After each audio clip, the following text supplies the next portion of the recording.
The first one we have here is how would sales orgs use SubcontractorHub?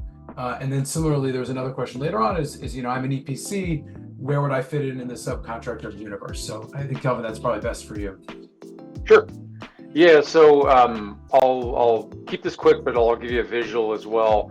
So if your primary source of intake of jobs is from third-party sales orgs, we have a feature in SubHub called Offices. And what that allows you to do with a few clicks is to provide a no-cost account to the main point of contact for that dealer. And then the dealer can go in and upload all of their sales reps as users, and we don't have any limit on the number of users that can be active on your account. So it's a very fast way. We've seen 150 sales orgs for an EPC get onboarded within 24 hours just by providing an office link to each one of them.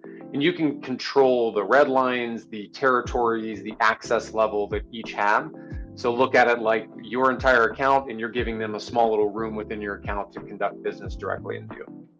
So easy way to do it. And of course, if you've got connected organizations that are already on SubcontractorHub, some of our largest dealers, they have their own standalone accounts because they have various EPCs in various markets. You can connect with them using the sales organization feature, and we can help you with that to find the right sales orgs in the right markets to drive additional volume.